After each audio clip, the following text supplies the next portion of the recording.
Para moderar este panel nos acompañará el señor Daniel Almarza, que es miembro del equipo de GIZ y del proyecto de transición energética, quien les explicará cuál va a ser la dinámica que se seguirá a continuación. Daniel. Muchas gracias. Buenos días a todos y todas. Bueno, creo que las presentaciones que tuvimos en la mañana nos han dado con un buen material para hacer preguntas.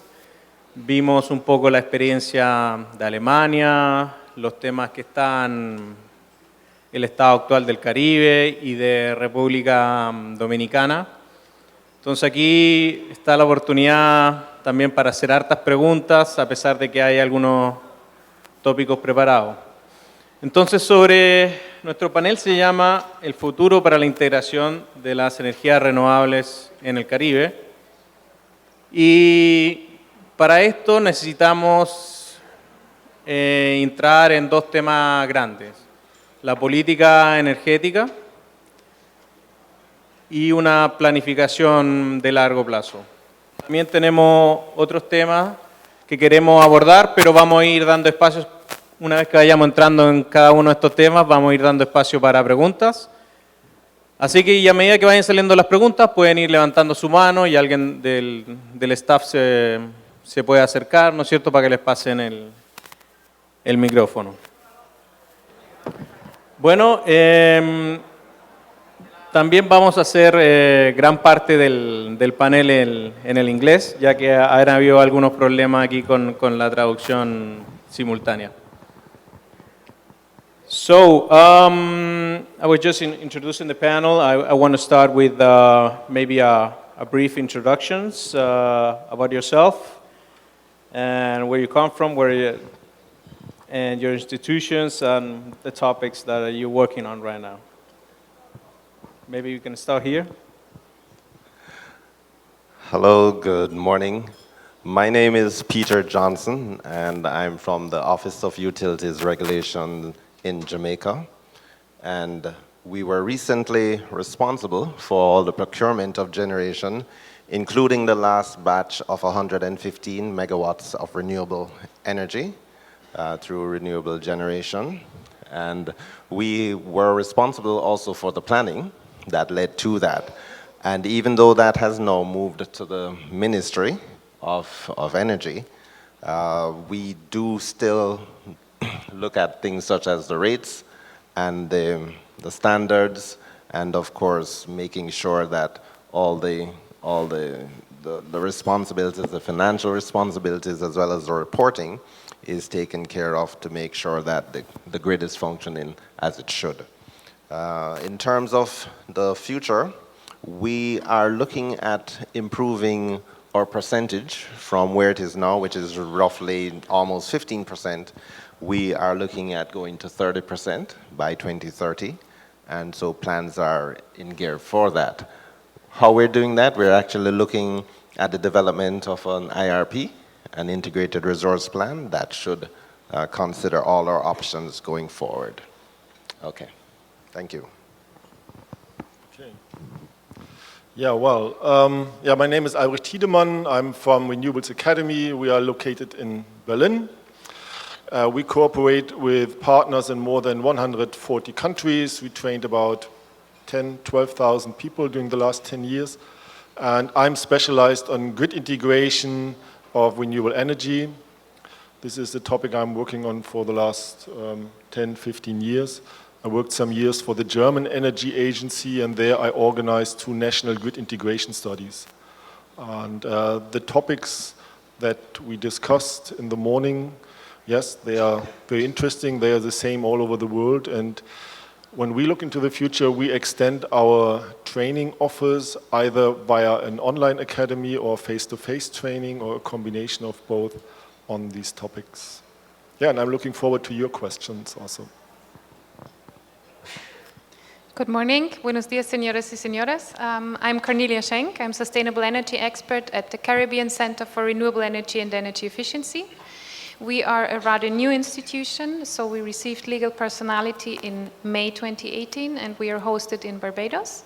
We are a specialized CARICOM agency with a technical mandate to promote renewable energy and energy efficiency in all CARICOM members. But membership is also open to associate members of the CARICOM, so that might be a bit more open in the future, but for now we are working with all CARICOM member states.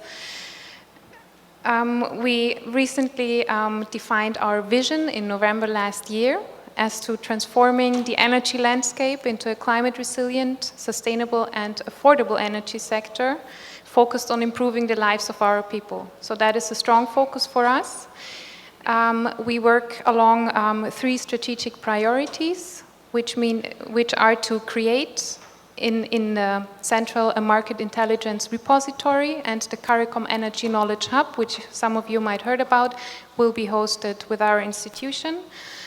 The second strategic priority is to optimize, meaning to support and to accelerate innovative applications of policies, technology, and also finance through a set of tools. And also the third priority, to embed and transform, meaning to utilize sustainable energy as a means to improving the lives of people and to focus on vulnerable groups.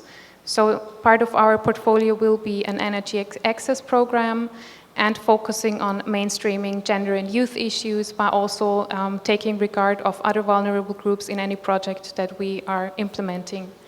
And we will work with our member states through national focal institutions and through thematic hubs to be established in thematic priority areas. But I will go into more detail later on.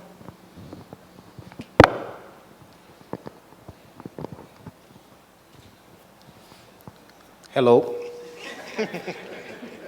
I'm going to be stuck in English, so excuse me, I want to say that in Spanish. Bueno, mi nombre, para los que no me conocen, soy Yeuli Rivas Peña. Actualmente me desempeño como director de Fuentes Alternas y Uso Racional de Energía de la Comisión Nacional de Energía. Pero digamos, tengo algunas experiencias ahí de unos 16 añitos nada más en el sector eléctrico, iniciando como operador de despacho de carga en tiempo real del Centro de Operación de la Red de Sur, del CORSUR.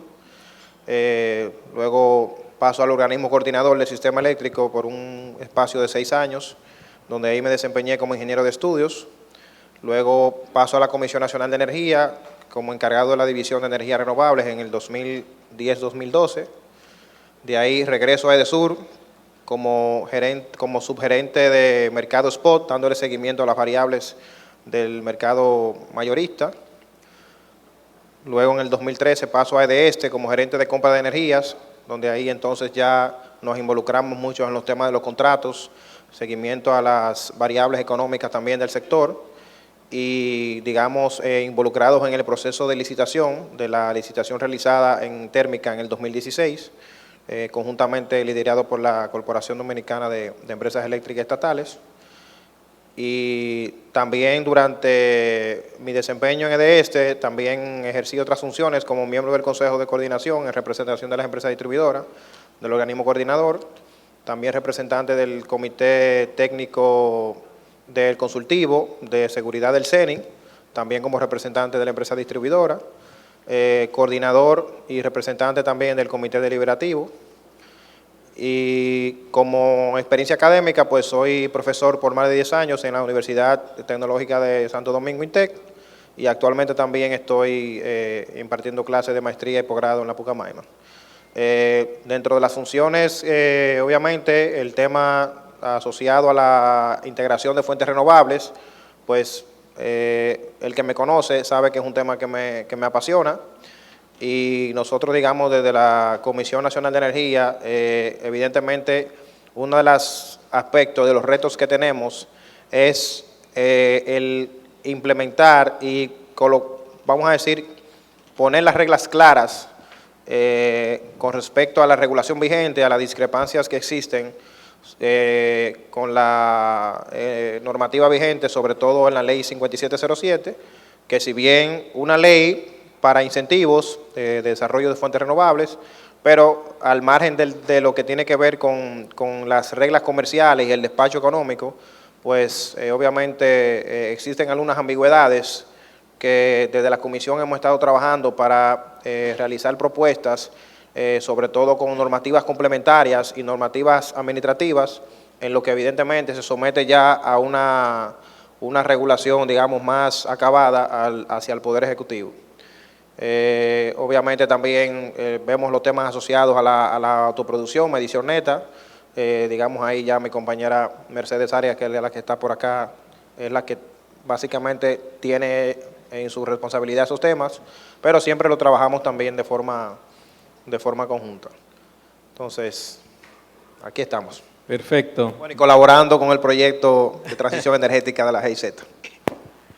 Bueno, muchas gracias, Yeulis. Bueno, el primer tema era la regulación, la política energética, y ya que tú introdujiste el tema sobre la ley de energía renovable que tiene República Dominicana, me gustaría hacer una comparación así entre lo que tiene República Dominicana, el camino que ha tomado, lo que viene, y también después conocer la experiencia de Alemania y de Jamaica. Así que si nos puedes contar un poco cuál ha sido este camino que han tomado ustedes, en pocas palabras. ¿En cuántas palabras? ¿En 30? Bueno, realmente lo que República Dominicana evidentemente tiene un marco regulatorio, que es la Ley 5707, sobre todo, básicamente lo podemos resumir en 3 aspectos. El aspecto desde el punto de vista de exención de impuestos, o sea, desde el punto de vista de aplicación de exenciones arancelarias, tiene el aspecto asociado al despacho, o sea, el despacho en régimen especial, que vamos a decir, esas son, digamos, de las ambigüedades que nosotros, digamos, como comisión hemos detectado, porque si bien es cierto que es un término empleado, por ejemplo, en España, que era una ley, digamos, prácticamente con las mismas características de ese país, pero, digamos, en la actualidad, la aplicación del término régimen especial no corresponde con de cómo se opera el mercado eléctrico dominicano. Bueno, le digo por qué. Porque la ley 5707 tiene, por ejemplo, unos límites de potencia asociados a los que pueden acceder a esos incentivos. O sea, cuando en primera lectura uno dice, bueno, yo accedo a unos incentivos con estos límites de potencia y pueden ser ampliados y duplicados esa potencia originalmente, vamos a decir, concesionada o otorgada. La concesión es una cosa, la concesión es un otorgamiento que da el Poder Ejecutivo para que el solicitante o el inversionista adquiera los derechos para la explotación de una obra eléctrica, sea renovable, sea convencional. Ahora, una cosa es la concesión definitiva y otro aspecto es los incentivos, que en nuestra ley le llaman el registro de instalación de régimen especial. O sea, ahí entonces ya el registro de instalación de régimen especial, bajo las características de potencia o de límite de potencias, es lo que le permite a ese peticionario acceder a esos incentivos, y la misma ley establecía de que no tendrán el derecho de vender la inyección de potencia o de energía en el mercado, o sea, no tendrán el derecho de hacer ofertas al mercado, pero sí iban a vender esa energía, el derecho de vender esa energía a las empresas distribuidoras a un costo marginal, más una prima que le iba a garantizar la rentabilidad financiera. Eso lo dice actualmente la ley. Si un inversionista se me acerca hoy en día a la Comisión Nacional de Energía y me dice, ¿cómo me van a pagar a mí mi energía renovable? Yo le digo, léase el artículo 18. O sea, si se hubiese aplicado de esa manera con los proyectos que inicialmente empezaron, no habría ni siquiera la necesidad de establecer un PPA con la Corporación Dominicana de Empresas Eléctricas Estatales, porque la ley era clara. O sea, esa energía se iba a vender a las empresas distribuidoras y con un costo marginal más una prima que iba a garantizar su rentabilidad financiera. Y esa prima iba a ser una prima móvil. Lo que creó la distorsión, y lo digo abiertamente, fue el reglamento. O sea, el reglamento distorsiona porque mete la figura de CDE como la única institución donde se tienen que acercar los proyectos renovables para lograr una relación comercial, que de hecho también no es obligatorio, porque la ley, el reglamento establece que la CDE establecerá un contrato con la CDE. Pero como le digo, o sea, ya de por sí la ley tenía un esquema de remuneración y existe, que como Estado o como, digamos, como instituciones, ¿no? O sea, eso es un esquema que existe en la ley y el que entienda que así se le debe remunerar está está en su pleno derecho. Ahora, ¿cómo aplicamos eso? Ese es el tema. O sea, el que estructuró, lo que se estructuró en ese entonces, pues no pensaron en que la distribuidora, o sea, obviamente participa en un mercado mayorista, hay unas transacciones comerciales, la 125.01 dice claramente cómo se van a establecer, o sea, la 125.01 es la Ley General de Electricidad, que es la ley marco en lo que nosotros nos regimos, dice que los precios, que las distribuidoras, que los contratos de largo plazo se tienen que establecer sobre la base de licitación, que las empresas distribuidoras deben licitar para establecer contratos a largo plazo y a precios competitivos. Y tiene sentido porque tiene una conexión con la tarifa que se le traspasa al usuario. O sea, al usuario se trata de hacer licitación para en un largo plazo garantizar precios competitivos y de aplicarse una tarifa técnica, pues no le afectaría en cierta medida esa inflación de esos precios.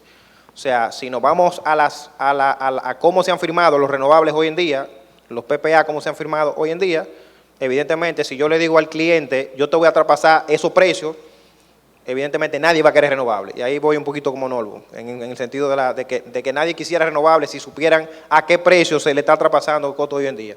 Pero como la tarifa técnica, no se aplica la tarifa técnica en nuestro sistema, sino que es una tarifa aplicada sobre la base de una tarifa, sobre una diferencia de una tarifa indexada y una tarifa aplicada, pues evidentemente el cliente final no ve la cadena de valores de esos costos. Por eso es el tema de motivar la licitación, para que entonces de ahora en adelante se tengan precios competitivos. Y eso es lo que, digamos, hemos visto en otros mercados sobre la parte, digamos, del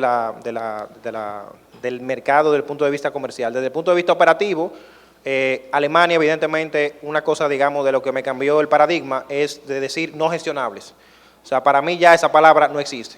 Y eso lo pudimos comprobar en Alemania. Si bien es cierto que tienen interconexiones con otros países y otras facilidades, lo de nosotros es ahora implementar el tema de no pongamos restricciones, pongamos condiciones. ¿Usted va a operar en mi sistema? Bueno, mire, las condiciones para usted operar en mi sistema son estas.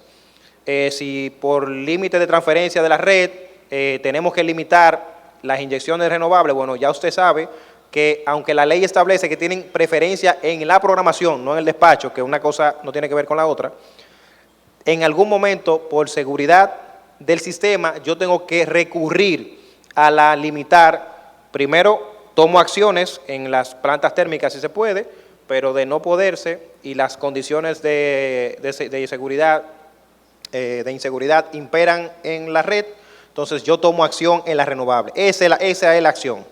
Si actualmente hay una restricción por una línea o por una zona donde no pueda transferir más potencia de la que las líneas pueden soportar, bueno, el Centro de Control de Energía y el organismo coordinador tienen la potestad de recurrir inclusive a disminuir esas inyecciones, evidentemente hasta que la restricción sea, vamos a decir, ya sea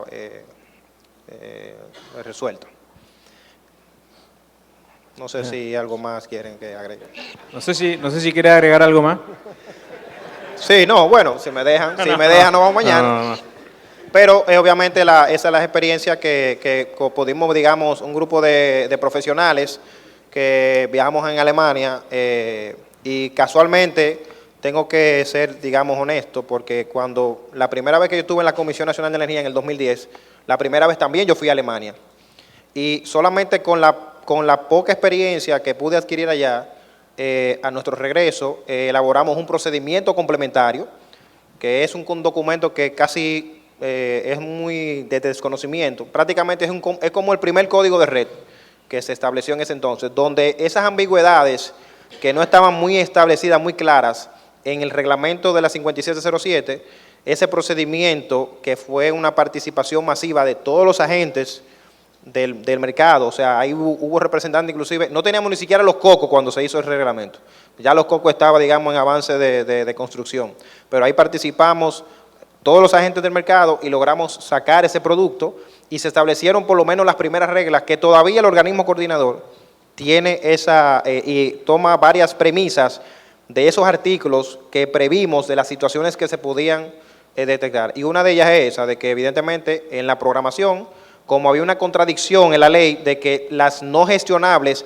no tenían la obligación de mandar la información, pero la información para ser consideradas en la programación, sino que estaban exentas, pero las renovables, pero más adelante, el mismo artículo 118 de la misma ley establece que las renovables no solamente tendrán preferencia en el despacho, no solamente tendrán preferencia en el despacho, sino que deberán ser programadas, es decir, que deberán ser consideradas en la planificación de la operación, en todas sus modalidades, en el corto, en todos sus horizontes, en el corto, mediano y largo plazo. O sea, un artículo 114 que dice que están exentas de mandar esa información y el 118 dice que sí, que deben ser programadas. Entonces esa contradicción la subsanamos en ese procedimiento complementario donde simplemente se estableció de que las no gestionables tenían que mandar la información de su pronóstico de previsión de su generación para ser consideradas en el programa diario y semanal y también en el mediano plazo del organismo coordinador. O sea, eso fue con esa experiencia de Alemania. Con la que tenemos ahora, yo entiendo que vamos a sacar más productos que quién sabe. Perfecto. Peter, so No es para que me manden de viaje otra vez, no te preocupes. No es para que me manden otra vez. So Yelis talk about a lot of the policy framework from the Dominican Republic, special regimes for renewable energy, tax incentives, moving forward for energy tenders, and also he mentioned problems because technology was perhaps moving faster than regulations. Some contradictions in the law between smaller regulation. What has been your experience in Jamaica about this pathway? Okay, thanks for your question.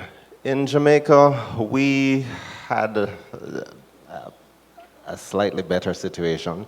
We're guided by a national energy policy and also a vision 2030 for the country that outlined the direction that the policymakers wanted us to go. The national energy policy had a framework for several things for energy as a whole and electricity as a subset. And one of the things included diversification of the fuel as well. So we have actually finally established an LNG presence in Jamaica. This was something we've been trying to do for a long time, and we've finally been able to do that. But the other part of the mix was the development of renewable energy. When we privatized the local power company, for future procurements, they moved the procuring component from the utility to the regulator because that was the only place they could have put it at the time. In that consideration, we have had to be mindful, play that transparent and dual role of procuring as well as overseeing the development of the sector, in particular the renewable energy, the procurement of additional renewable energy generation. Some of the considerations we had initially, because there was more than one tranche for procurement, saw us refining the process to help us better with selection and in terms of even the whole offer. In our first offer, we got about 27 bids for the renewable component. That was for about 60 megawatts. And we realized that the interest was high. We had to sort through and to find out which of the offers were not frivolous, because some persons simply wanted to get a foot in. We had some should I say, while we didn't have a feed-in tariff, what we had were caps on the various technologies that could have been offered. So we had different caps for wind and hydro and, of course, solar. That experience, we learned a lot from that, and therefore we're able to now go to more an open or a flat offer for the second tranche of renewables. A part of the challenge we recognize as well is that we had to take into consideration the system cost for renewables coming on stream. So we had to look on what is it really going to cost the country in terms of integrating this renewable proposal. And it became clear that we had to make some modifications in terms of how projects were evaluated, not just on their own individual merit for what the proposal brought, but also on the impact of the system as a whole. So we included things such as modifications to substations, modifications to the transmission system to allow for integration of that. Subsequent to that, now that we're in the final part of that large last tranche of 37 megawatts of solar coming on stream, we have realized that we also needed to relook on our dispatch conditions as well, and that is on the way. But given the problems that occurred on the system, we have had to put in storage, and storage is currently being built from the utility perspective. So it's a utility that will manage the deployment of the storage, and that basically is to cater for frequency issues as kind of like a spinning reserve, but really for frequency. And that's a hybrid system, 21 megawatts of battery and 3 megawatts of flywheel to cater for that. That project should be completed sometime next month if all goes well. So going forward, we certainly, coming from the perspective of planning an IRP, would certainly want to make sure that renewables coming on stream there's a thought that they may need to bring some measure of storage with them, either to provide for smoothing, but there is the other thought that indeed all storage and such management should occur from the utility side, but that is still being worked out and finalized, and we'll see how that develops, how that works out. But currently, there is plans afoot to, as I said, improve or increase the component of renewable generation on the island, and some of the other potential developments that may accompany that would be the deployment of electric vehicles. There's a whole look at the benefit of electric vehicles. We do have a huge bus system, so there's a thought of that going electric, although immediate plans are looking at the bus system going LNG as an interim process to, of course, ensure that the LNG market is sufficient and stable. You mentioned a goal for 2030, right? Yes. What is the goal for renewables? It's Is it a goal or a restriction? it's a goal actually, because the whole thing was to move actually to 30% of renewables, of electricity by renewable energy generation. And that is conservative because our Prime Minister has recently said he'd really like to see it moving to 50. But the whole thing is that, of course, the realities of our situation so far would mean that if we're going to 50, we would have to consider some other supports for the system to be able to do that. And it was very interesting to hear the talk by my colleague here with me about how Germany dealt with their situation. And of course, we'd like to see how much of that we could learn from to make our movement that much smoother. Okay, thank you. you.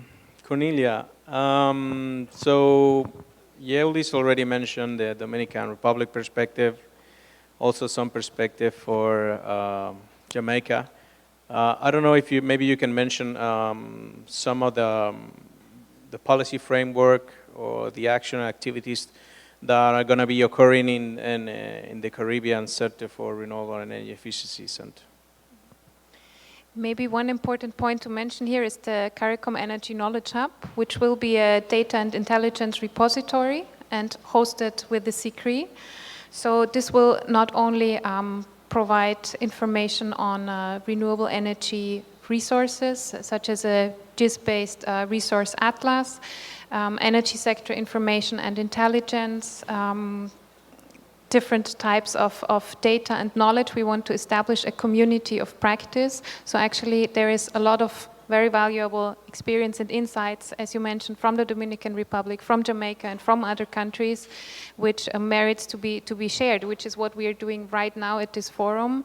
But maybe it is good to have an established process and a platform to provide best practice examples, to look into the mechanisms that make these examples best practice cases, what makes systems work well, what do we have to do to achieve our goals, because a number of countries have 100% renewable energy goals, others aim not that high with 60%, 50%, 30%, but what is often not yet clear is how do we get there? What are the concrete plans to implement, the action plans?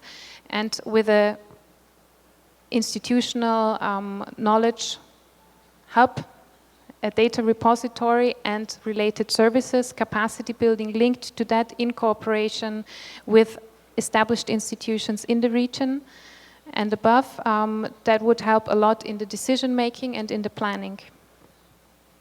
Great, thanks. Albrecht, we talk about the goal. I want to talk about the goal versus against the restrictions. You mentioned in your presentation that when you're working in the energy agency, development energy agency in Germany, you mentioned that a study was done there that said only 5% or 3% was possible of renewable energy. Also, from time to time, we see a study that says the maximum is 15 or is 20. Does it really make sense to talk about a maximum, or we need to talk about goals? What are your thoughts on that? That's an interesting question. There is no maximum. It depends on what question you raise. You could ask how much renewables can be integrated in a system, or how do we change the system to integrate a lot? They're totally different questions. Yes, and why we are sitting here, we're sitting here because we want to decarbonize societies. So we do not only talk about electricity, we talk about transport, about industry, about agriculture, and we want to reduce greenhouse gas emissions by 80% until 2050.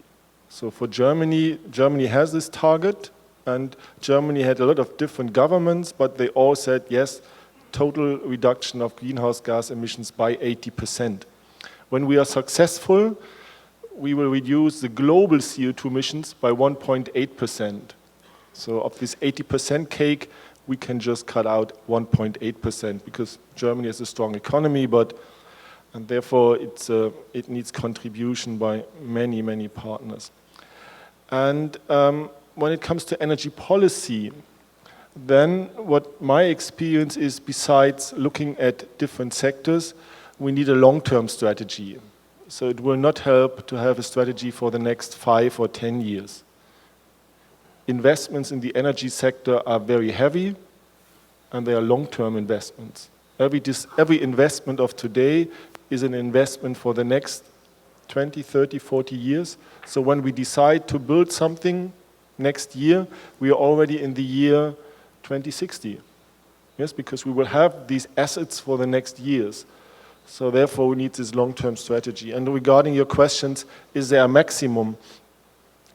In 1990, the maximum that was discussed of renewables is 5%, or was 5%.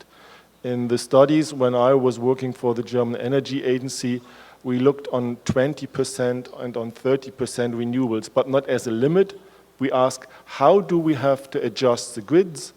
What kind of conventional power stations do we need? How do we organize the balancing market? How do we organize the grid codes, or what kind of grid codes do we need to enable this percentage? And now in the renewable energy sector, or in the energy sector, the target is 90% for renewables until 2050. Because, for example, carbon reduction in the agriculture sector is quite difficult. Also, in Germany, heating for houses, there are some limitations also in industry. So there we cannot reach, and in transport is also quite difficult. But in the electricity sector, the target is now for 2050 around 90% renewables as a yearly average. This means from time to time you have much more in this system, and the installed capacity is 2, 3, 4 times larger than the peak load. Yeolis, y en la CNE, o tú, ¿qué es lo que se habla? ¿Se habla de metas, se habla de restricciones en términos de porcentaje de generación de energía renovable? Porque siempre vemos de repente algún estudio que alerta sobre algún máximo.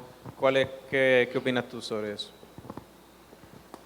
En breve. Bueno, primeramente la Ley 5707 establece una meta de que todas las necesidades del subsector eléctrico, al menos el 25% de sus necesidades energéticas o eléctricas deben ser abastecidas con fuentes renovables. Cuando hablamos de ese 25%, no es un 25% sobre la matriz de generación del CENI o del Sistema Eléctrico Nacional Interconectado, sino que, como bien lo dice, todas las autoridades del subsector eléctrico procurarán que al menos el 25% de sus necesidades sean cubiertas con fuentes renovables. Es decir, toda iniciativa, no solamente de los proyectos, por ejemplo, que presentó Norvo, sino también de las iniciativas de autoproducción que se han estado realizando a través del programa de medición neta, por ejemplo, y los que también han incurrido por encima de la capacidad que permite la medición neta, los usuarios regulados que para disminuir su facturación han también incurrido en autoproducción, los mismos generadores eléctricos que para parte de sus sistemas auxiliares, de sus servicios auxiliares, también han instalado paneles solares para cubrir parte de su demanda, parcialmente su demanda de esos servicios auxiliares. Todo eso se suma a ese 25%, digamos, en términos energéticos, porque siempre oigo como que el 25% de la ley es sobre la base de que es una restricción. Es una meta y puede ser, digamos, más del 25%. Incluso la misma ley establecía que ni siquiera es un 25%, la ley proponía un 15%, porque decía que al menos el 10% de ese 25%, de esa energía comprada por las empresas distribuidoras, tenía que venir a base de fuentes renovables. Obviamente esa meta no se alcanzó para el 2015, porque las empresas distribuidoras, si se hubiera realizado procesos de licitación o si se hubiera implementado el mecanismo, el esquema de remuneración a través de la que establecía la ley, quizás hubiésemos llegado a ese 10% de la energía de los contratos de las empresas distribuidoras, o sea, de ese contrato de compra de energía, se hubiese quizás alcanzado ese 10%. Ahora, cuando hablamos de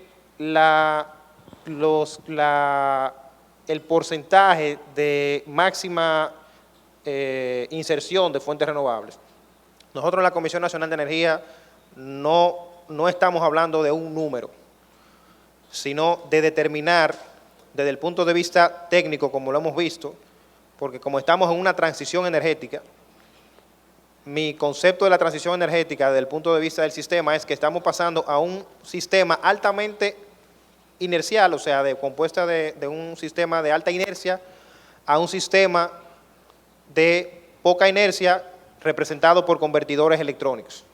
En este caso son los paneles solares y las eólicas principalmente, cuando sabemos que lo que al fin está interactuando con el CENI son los elementos, los conversores. Entonces, lo que estamos mirando en la Comisión Nacional de Energía es, bueno, si queremos renovables, podemos alcanzar el 100% si nos lo proponemos. Ahora, ¿qué garantía de generación, desde el punto de vista de generación convencional, o visto de otro modo, qué inercia o qué el elemento crucial es qué proporción de fuente convencional yo debo tomar en consideración o tener en cuenta para poder llegar al nivel de renovable que nosotros aspiramos. Y desde el punto de vista también el impacto económico que eso va a representar, porque el Estado Dominicano tiene que abanderarse y decir, bueno, si queremos renovables, estas son las condiciones, estas son las unidades que debemos mantener en reserva rotante, estos son los costos asociados a mantener esas unidades. Yo siempre pongo el ejemplo del tomacorriente. Un tomacorriente que esté ahí disponible para cuando yo desee cargar mi celular. Yo tengo que pagarle tenemos que crear un mercado donde tengamos que pagar esa reserva, esa capacidad de reserva, para cuando yo necesite conectar mi celular, él esté disponible. Y así entonces nosotros considerando las fuentes renovables, sobre todo las que le llamamos no convencional, no estamos mirando el tema de la biomasa, porque la biomasa obviamente tiene un comportamiento similar a las plantas convencionales, y la misma ley permite un sistema un mecanismo de hibridación en caso de que el recurso primario no sea suficiente. Entonces, las no gestionables son las que tenemos con mayor abundancia, son las que va a representar retos representativos desde el punto de vista de la operación. El paradigma de operar un sistema como lo estamos operando actualmente va a cambiar, inclusive las iniciativas de autoproducción, como mencionó Norbo, o sea, el tema de la curva de Pato, o sea, en los momentos ya la distribuidora, su forma inclusive de hasta realizar su pronóstico de demanda, tiene que considerar que a la hora de entregar esa información al operador de la red o al operador del mercado, en este caso el organismo coordinador, tienen que contemplar las horas de inyección que pudieran tener esa demanda o esa carga para realizar la programación. Nosotros, por ejemplo, relajamos ayer con el personal del centro de control que cuando se van a hacer los movimientos de carga, el operador de la distribuidora, del despacho de carga de la distribuidora, informa al centro de control del cual van a ser los movimientos de carga que va a realizar. Yo voy a abrir 15 megavatios, centro, arme las condiciones, voy a abrir 5 megavatios. Bueno, el centro manda a bajar una central, etcétera. Ahora el operador va a tener que decir, centro, voy a tener una inyección de 15 megavatios, hazme las condiciones. O sea, inclusive todos esos aspectos, desde el punto de vista de la operación del sistema, va a variar. Y tenemos que nosotros como trazadores de políticas, conjuntamente en armonía con las otras instituciones y con las asistencias y acompañamiento de lo que tienen las experiencias, pues tener, digamos, cuáles van a ser las reglas que van a regir el funcionamiento, tanto desde el punto de vista de la operación, tanto desde el punto de vista de la retribución económica de estas renovables, porque mencioné, por ejemplo, el tema de la licitación, pero no necesariamente vamos a circunscribir en que todas las renovables tienen que abocarse a una licitación. O sea, el que quiera participar en un mercado spot lo puede hacer, quizás bajo un mecanismo similar a lo de la prima, porque tenemos que garantizarle igual su retribución financiera en el largo plazo. Esos son los mecanismos, digamos, que hemos estado pensando, y puede también sostener un contrato bilateral con un tercero, tal cual lo establece la normativa vigente, siempre y cuando tenga su formulario de administración de contrato con el OC y las reglas del mercado que actualmente están imperando. O sea, nuestro lema, para mí, lo que yo he estado abanderando es no pongamos restricciones, pongamos condiciones. Por eso el levantamiento de la moratoria, había una moratoria desde el 2015, que no se recibían expedientes de solicitudes de concesiones provisionales, se ha levantado el 11 de enero de este año, por entender que desde el punto de vista jurídico y legal no tenía ninguna justificación para sostener esa moratoria. Entonces, se ha levantado la moratoria, y desde que se levantó la moratoria, ya la Comisión Nacional de Energía ha aprobado cerca de 15 proyectos, entre ellos 9 fotovoltaicos, donde representan una potencia instalada en megavatios pico de alrededor de 1.046 megavatios. Entonces, yo no puedo impedir que se desarrolle. Yo lo que te tengo que poner son las condiciones. Tú vas a entrar a mi sistema, estas son las condiciones que imperan. Si tienes que instalar inclusive hasta un rechazo automático de generación, te lo vamos a exigir. En los momentos de que haya una restricción, en las líneas, en los transformadores, en los elementos de transmisión, tu disminución, o sea, tu inyección de renovable tenga que verse disminuida. Y con eso no estoy haciendo una campaña mediática en contra. O sea, es todo lo contrario. Te estoy poniendo las reglas del juego, como están en todos los países. Establecer un código de red, eso digamos es importantísimo. Nosotros lo que tenemos es un código de conexión, un código administrativo para la interconexión de esas centrales, tanto térmicas como, o sea, rigen las mismas condiciones, tanto para las térmicas como para las renovables. Lo que nosotros tenemos que establecer es un código de red y, bueno, las condiciones de los elementos que tienen que, de lo que van a interactuar con el sistema, tienen que estar bien claros. El inversor, o sea, el operador tiene la facilidad de acceder a tu equipo para disminuir el voltaje, ayudar con la estabilidad de tensión, poner los inversores en calidad de loop, que ellos pueden emular la inercia y aportar inercia al sistema, o las instalaciones eólicas, por ejemplo, puedan aportar a la regulación primaria. O sea, todo hay que poner simplemente las reglas del juego claras.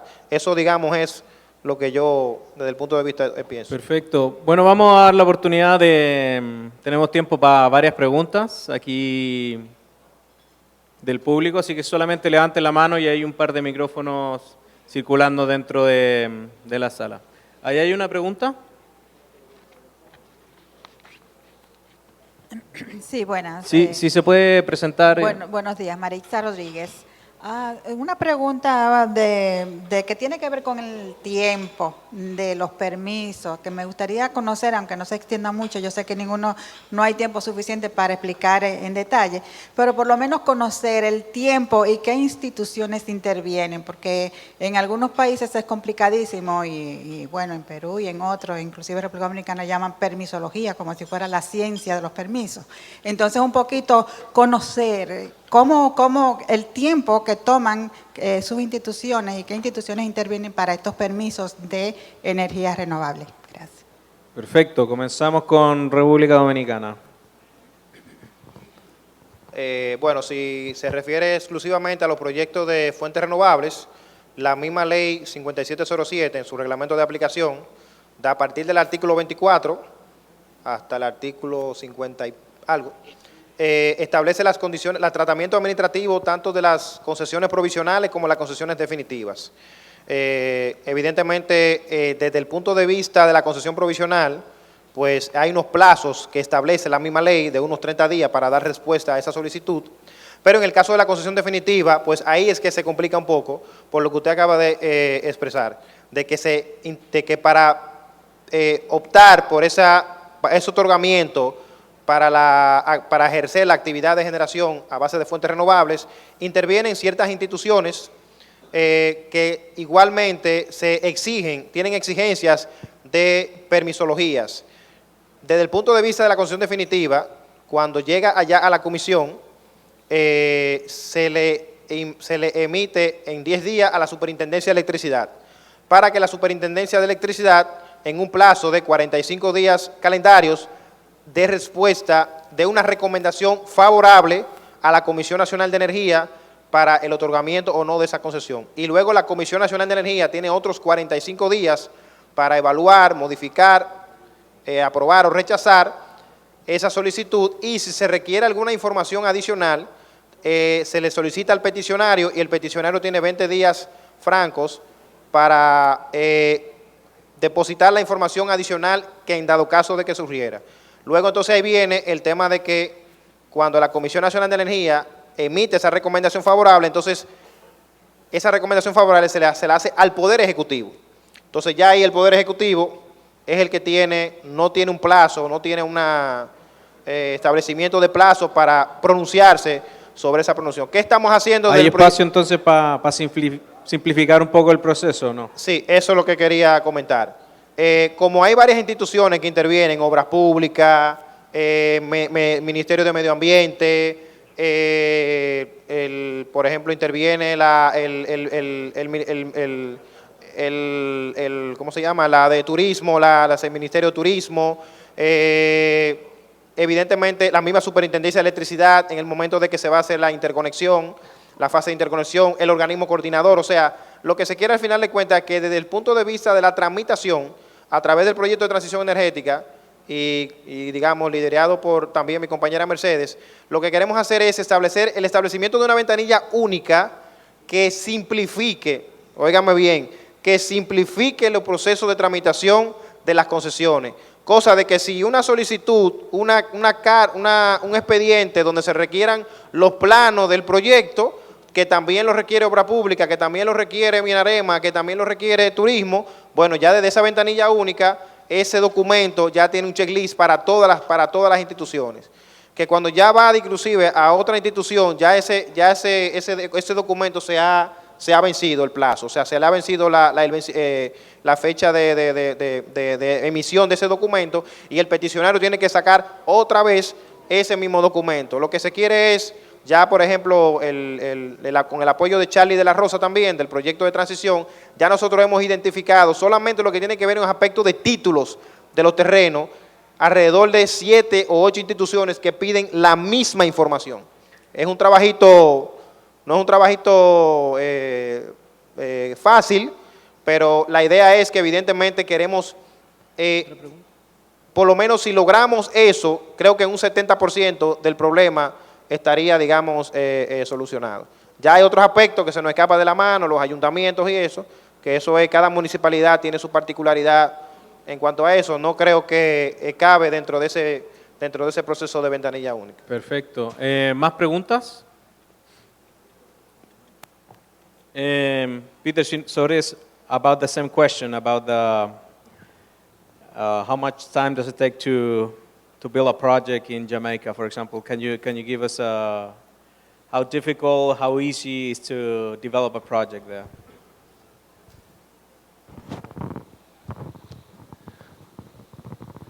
That's a very good question. A lot of it depends on how much groundwork was done in the early days.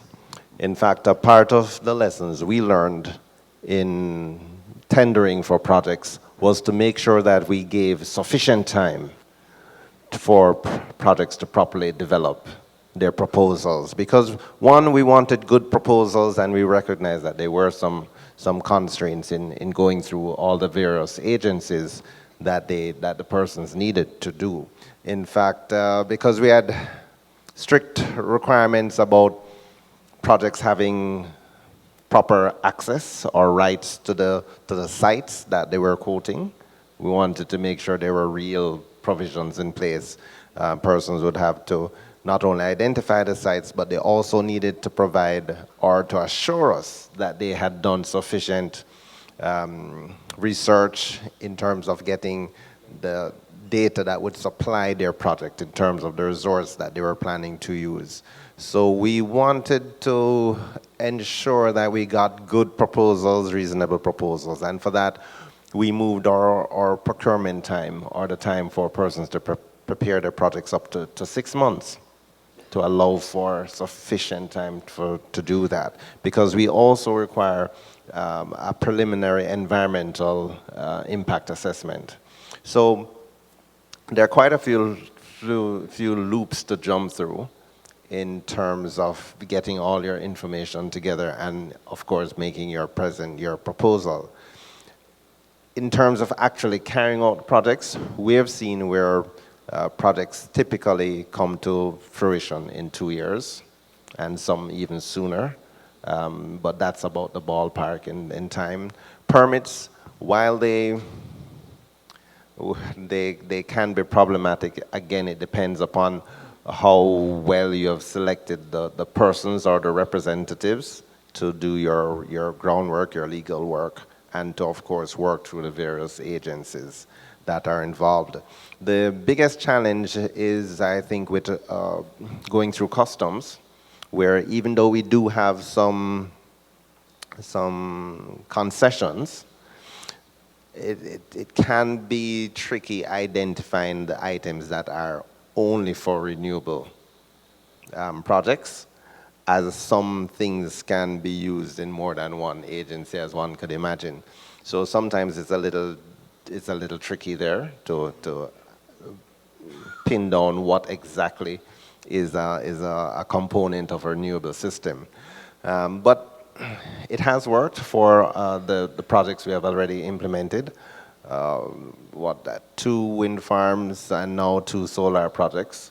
And so apparently there is a path by which you can do this as our projects, successful projects have demonstrated. But indeed, the groundwork is very important, the preliminary groundwork.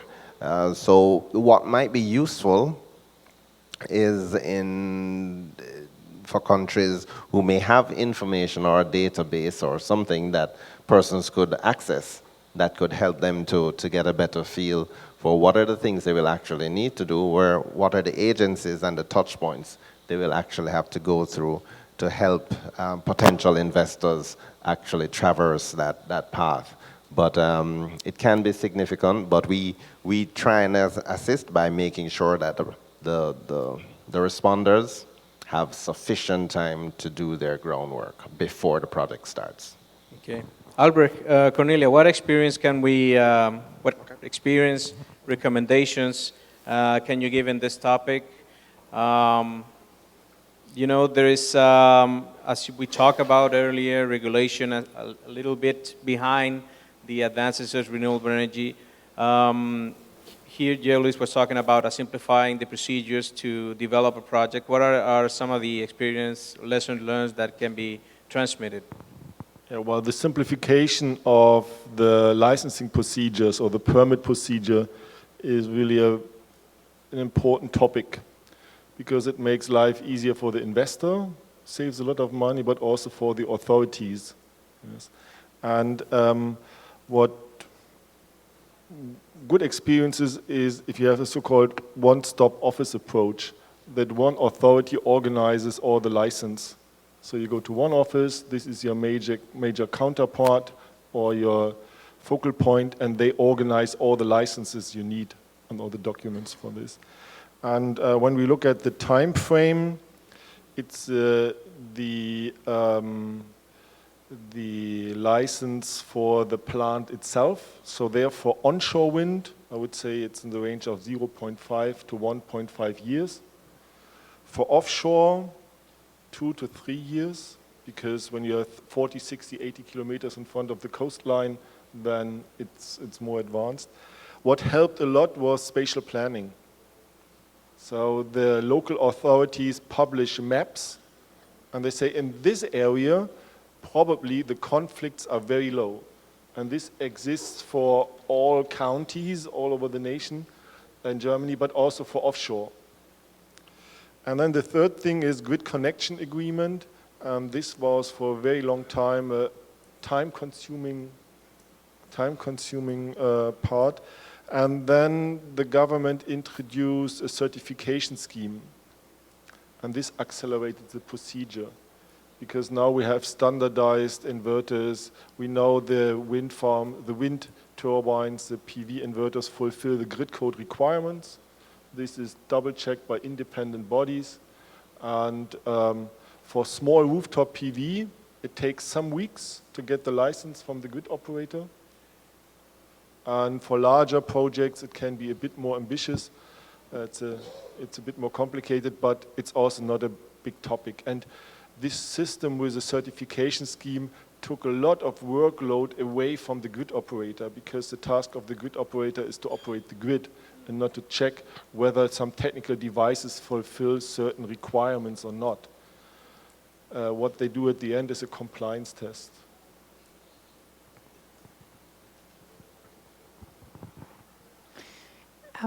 That actually mentioned a few of my points I noted down already. So the simplification of procedures and the streamlining is definitely a very important point. And as we heard that in both countries we discussed, the procedures are very complex to understand. It is hard to find the information. So what will be necessary is to also develop clear guidelines for project developers, for investors, on how to approach the whole process, what will be the requirements, where to find the information, where are my counterparts. A one-stop shop approach would definitely help in this regard. But also if you have several central authorities responsible, it would be good to know which authority is responsible at which stage in the process, how long will it take, what are the requirements. If you have this information centrally located together with the resource information, the mapping, etc., that would be a lot of help and would facilitate the planning process very much. Perfect. I think tenemos tiempo para una pregunta más. Yes. Good afternoon. I have two questions for the Dominican Republic. The first one is, as you know, when En we español, have, por favor.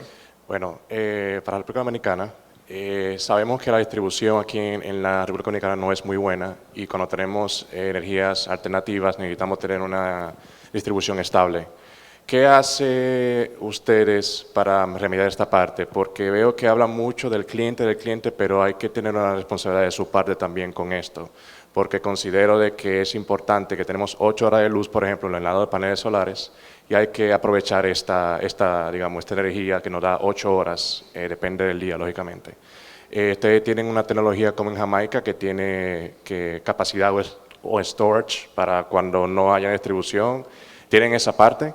Porque por eso considero que preguntan mucho del cliente, pero ustedes también tienen que tener la responsabilidad de que cuando me conecte con ustedes tenga esa garantía de llegar a esa distribución. Y for Germany, I also have a question. As we all know, solar panels have a lifespan of 25 years. This is what the manufacturer says, of course. But what about if 20 years maybe the cells are not producing as the production is not as you want, and need to be exchanged all the solar panels? How the manufacturers work on that part? Because let's say if you have a flat tire on your car, you need to change both of the tires, you know. And the solar panels should be the same, because if you have a better capacity solar panels and the other ones are producing less, you're going to produce the same capacity as the lower ones. So how, maybe you have more experience with that, if you can talk about what are you talking about the manufacturers about that. Thank you. Perfecto. Empezamos con Yeulis, por favor, bien breve porque ya se nos acabó el tiempo. Bueno, en resumen, de una manera prácticamente muy resumida, las empresas distribuidoras son de carácter estatal.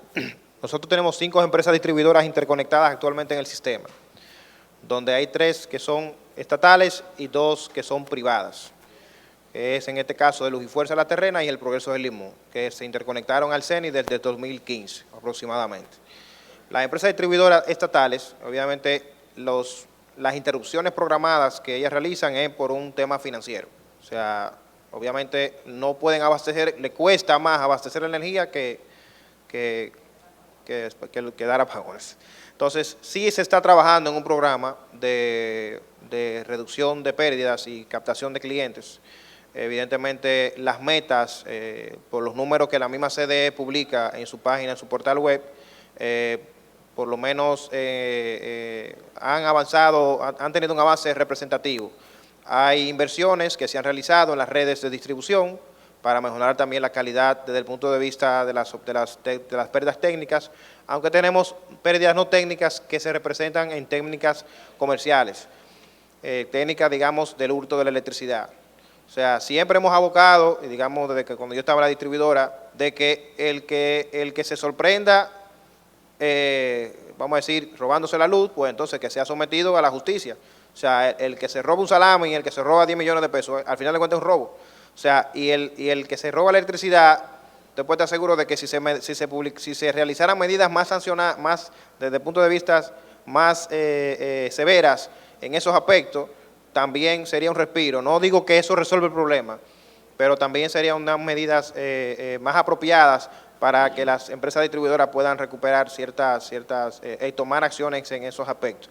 Se está trabajando en ese programa de rehabilitación, se entiende o se estima, bajo las proyecciones que ellas mismas han realizado, de que para el año 2022, eso no lo digo yo, lo dicen las proyecciones, lo dicen las estadísticas, se entendería que se tendría ya el 100% de abastecimiento de electricidad de 24 horas. Albert, if you can address the second question very briefly, since we're So the running question out of was time. about PV degradation. Yeah. So in the range Warranty, of 0.25 to 0.5% per year is normal This means after 20 years, you have a loss of 10%. And there are many PV modules now that are already older than 20 years and they still produce a lot of power. And this is for zero. What could happen that you have to replace the inverter? And regarding the other question on how to balance or storage, the strategy in Germany is to balance with flexible conventional generation. And there are some studies that say above 60% yearly average of renewables, so this is around the year 2035, there is a need for long-term storage. But the long-term storage is not batteries, this is power to X. And X is hydrogen, methane, or other things that are made of renewables. So it's the way is water, hydrogen, carbon dioxide added, and then, well, you get the artificial gas. And this is around the year 2035 with around 60% of renewables as the average. But battery for this purpose is absolutely no option. Battery is, but yeah, maybe to make it short. Perfecto, muchas gracias a todos ustedes, también al público por las preguntas.